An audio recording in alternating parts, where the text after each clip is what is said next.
আসসালামু আলাইকুম প্রিয় দর্শক, আজ বেশ ভারাক্রান্ত মন নিয়ে আপনাদের সামনে হাজির হয়েছি। আজ আর কোনো রাজনীতির খবর না, অথবা কোনো রাজনীতি নিয়ে আলোচনাও নয়। আজ মূলত একটা দুঃখের কথা, একটা শোকের কথা আমরা আপনাদের সঙ্গে শেয়ার করতে চাই। আপনারা সবাই জানেন, এর মধ্যে জেনে গেছেন যে উত্তরায় একটা বিমান বাহিনীর একটা প্রশিক্ষণ বিমান বিধ্বস্ত হয়েছে।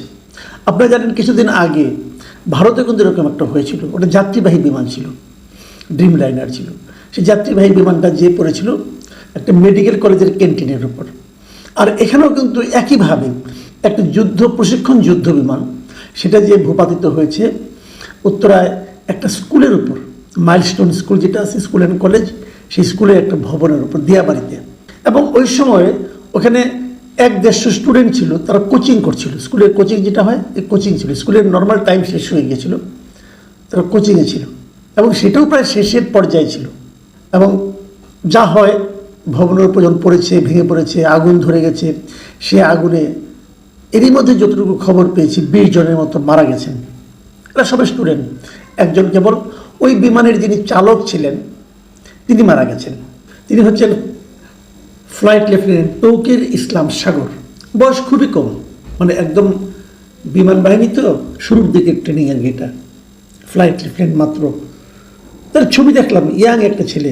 এবং তার যে বিমান চালনা ছিল, এটা ছিল তার একক বিমান চালনা।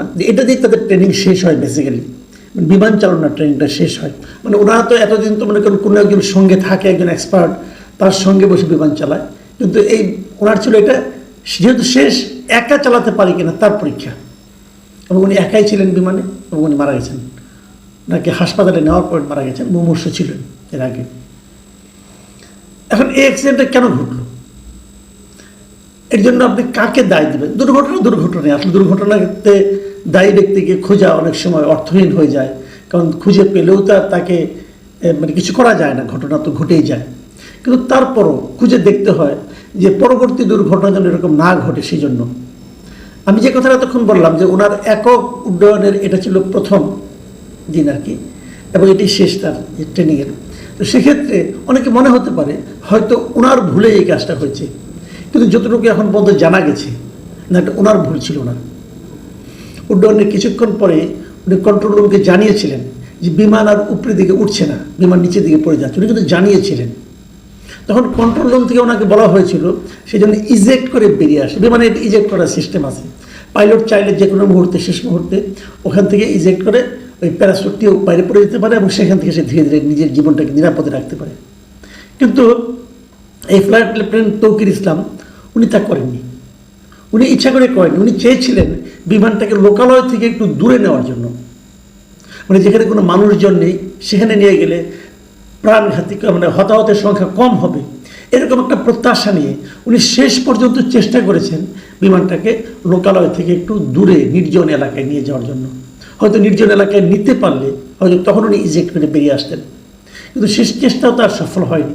অনেকজন গিয়েছিলেন, দিয়াবাড়ির ওই জায়গাটা একটু ভিড়ভাড়টা কম, অতটা জনবসতি ওখানে নেই, আর একটু যেতে পারলে হয়তো হতো, কিন্তু উনি শেষ পর্যন্ত সেটা পারেননি এবং উনি নিজেও মারা গেছেন। এটাতে ট্রেনিংয়ের পার্ট। আসলে এরা যখন কোনো ট্রেনিং নেয় তখন এভাবেই শেখানো হয়।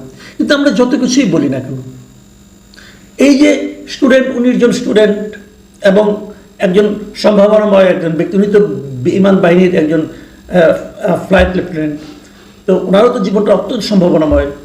দেখলাম যে উনি সম্প্রতি বিয়েও করেছেন। তো সব কিছু কিন্তু তছনছ হয়ে গেল একটা ঘটনার কারণে। কেন ঘটলো এটা নিয়ে আমাদের আসলে তেমন কিছু করার নেই, হয়তো পরবর্তীতে দেখা যাবে। এর মধ্যে সরকার মঙ্গলবার দিন, মানে আগামীকালকে রাষ্ট্রীয় শোক ঘোষণা করেছেন। সেগুলো সবই ঠিক আছে। এখন আমরা বরং একটু আলোচনা করি, তেমন তো কিছু করার নেই, একটু আলোচনা করি, অল্প একটু আলোচনা করতে চাই। যে বিমানটা ধ্বংস হয়েছে, বিধ্বস্ত হয়েছে, এটা কি বিমান, কি জাতীয় যুদ্ধ বিমান? এটা কিন্তু যুদ্ধ বিমান একটা। এটা কোথাকার তৈরি, আমরা এটা কবে কিনেছি, এটা কি ঠিকমতো, মানে আপনার এটা কি অনেক বেশি পুরনো হয়ে গিয়েছিল, কিংবা এটা কি আপনার মেনটেনেন্স ঠিক মতো হয়নি, এগুলো একটু জানার আলোচনা কিন্তু করা যেতে পারে। আমরা আলোচনাগুলো একটু করতে চাই। যে বিমানটা বিধ্বস্ত হয়েছে সেটা হলো F7 BGI, এই বিমানের সিরিজের নাম এবং বিমানের নাম। এটা বেসিক্যালি একটা চীনের তৈরি একটা বিমান। চীনের চেংদু নামে একটা কোম্পানি আছে, চেংদু এয়ারক্রাফট কর্পোরেশন, তাদের তৈরি একটা বিমান, এবং এটা চেংদু J7 সিরিজের একটা যুদ্ধ বিমান।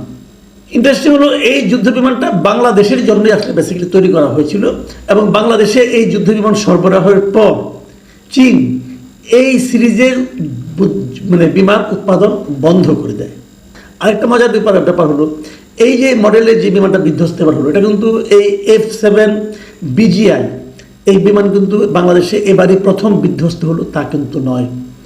এর আগে আরও দুবার এই বিমানটাই আর কি, এই সিরিজের বিমানটাই বিধ্বস্ত হয়েছে। 2018 সালের নভেম্বরে টাঙ্গাইলের মধুপুরে রসুলপুরে ফায়ারিং রেঞ্জে মহড়ার সময় এই F7 BG একটা প্রশিক্ষণ বিমান বিধ্বস্ত হয়েছিল, এবং সেখানে অনেক সিনিয়র একজন কর্মকর্তা উইং কমান্ডার আরিফ আহমেদ দীপু উনি নিহত হয়েছিলেন। এরপর 2021 সালে নভেম্বরে চট্টগ্রামের জহুল ঘাঁটি থেকে উড্ডয়নের পর বঙ্গোপসাগরে এই সিরিজের একটা বিমান F7 সেটা বিধ্বস্ত হয়েছিল বঙ্গোপসাগরে, এবং এতেও ওই সময়ে ফ্লাইট লেফটেন্যান্ট তাহমিদ তিনি নিহত হয়েছিলেন। বলা হয়ে থাকে এই যে BGI, এই BGI আবার আরেকটা ভার্সন আছে, সেটা হলো F7 BG। সেই BGর সঙ্গে নতুন একটা ভার্সন BGI। এই BGIটা স্পেশালি বানানো হয়েছিল বাংলাদেশের জন্যই। তো যাই হোক, এগুলি জাস্ট খালি একটা জানার জন্য কিছু তথ্য আপনাদেরকে জানালাম, এবং আপনাদের জেনে রাখা ভালো যতটুকু তথ্য আমি পেয়েছি বিভিন্ন সূত্র থেকে, বাংলাদেশ বিমান বাহিনীর এই F7-এর 36টা যুদ্ধ বিমান রয়েছে।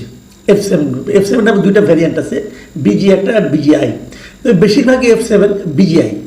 এখন এই বিমানগুলি যে রয়েছে এর মধ্যে অলরেডি আমরা জানলাম যে 3টা বিধ্বস্ত হয়ে গেছে, কিন্তু তো এই বিমানগুলি কি তাহলে নিরাপদ না, উড্ডয়নের জন্য নিরাপদ না? এতগুলি বিমান তাহলে কী করবেন এগুলো আপনি? তাহলে এগুলো কি আবার চেক করতে হবে, অথবা চীনে ওদেরকে বলতে হবে তোমরা এসে দেখো এগুলিকে আরও মডার্ন করা যায় কিনা, অথবা অন্য কোনো কিছু করা যায় কিনা, নাকি এগুলোতে চড়তেও তো এখন যা নাকি বিমান বাহিনী যারা সদস্য আছেন তাদের মধ্যে তাদের ভীতি কাজ করবে।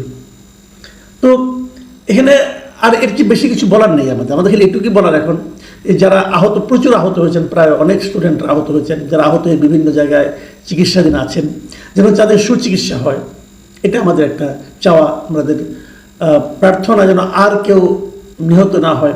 ছোটো ছোটো বাচ্চারা জানেও না যে কেন ওদের আজকে এই দুরবস্থা হলো, তো তাদেরও যেন সুচিকিৎসা হয়, এবং নতুনভাবে যেন কেউ আর নিহত না হয় সেজন্য আমরা প্রার্থনা করতে পারি। পাশাপাশি বিমান বাহিনীকে আমরা বলতে পারি যে আপনাদের এই ধরনের প্রশিক্ষণ এই জনবহুল এলাকায় না করেন প্লিজ। ঢাকা শহর খুবই ঘনবসতি একটা এলাকা। এই দুর্ঘটনাটা যদি মনে করেন আপনার কোনো একটা বিরান এলাকায় হতো, তো সেখানে তো আর এতগুলি লোক মারা যেত না। আপনাদের এই ধরনের প্রশিক্ষণ প্লিজ একটু জনবিরল এলাকায় করেন। আর সেই সঙ্গে আরেকটা অনুরোধ, সস্তায় পাওয়ার মানেই যে কম দামি জিনিস নিয়ে আসবেন সেটাও করেন। আমি বলছি না এগুলো কম দামে আনা হয়েছে, তবু আমাদের একটা আশঙ্কা থেকে বলছি, প্রশিক্ষণ যখন দিবেন ভালো বিমান দিয়ে দেন, বেশি পুরনো হলে সরিয়ে ফেলেন, কারণ মানুষের জীবন তো খুব গুরুত্বপূর্ণ, তাই না? এই যে একজন একজন ফ্লাইট লেফটেন্যান্ট মারা গেলেন, তার জীবনটা ভাবেন, তার ফ্যামিলির কথা ভাবেন একবার, সব তো তছনছ হয়ে গেল। তো এগুলো রাষ্ট্রকে ভাবতে হবে, সরকারকে ভাবতে হবে, এবং বিমান বাহিনীকেও ভাবতে হবে।